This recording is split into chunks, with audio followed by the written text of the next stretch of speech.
Hello guys, welcome to the YouTube channel Mathophilic.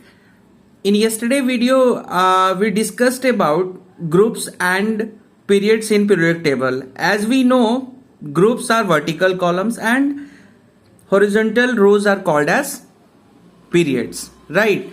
Now today we'll get to know how to find the group number and period number. Suppose for example, take lithium. So we know that lithium atomic number is 3. So we'll write as 2, 1. Now beryllium atomic number is 4. So we'll write as 2, 2. Same like that, boron, you will see here, boron 2, 3. So we can see that in all the periods, number of cell is remain constant. That is, here also 2 cell is there, here also 2 cell is there, and here also 2 cells is there.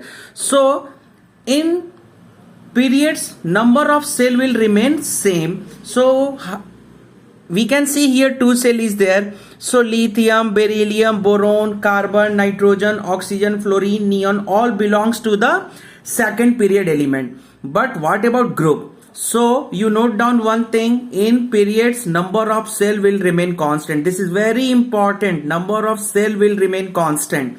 But if you will come to the group, you will see, suppose for example lithium. Now come to the point sodium. Atomic number of sodium is 11. If you write down the configuration, you will see 2, 8, 1.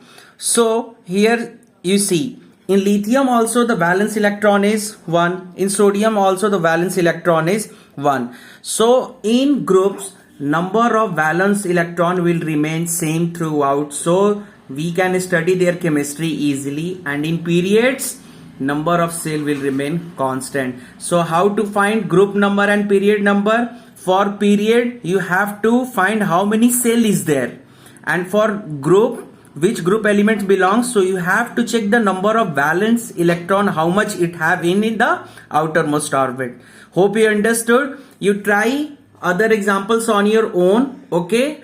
And any doubts you can mention in the comment. Thank you for watching.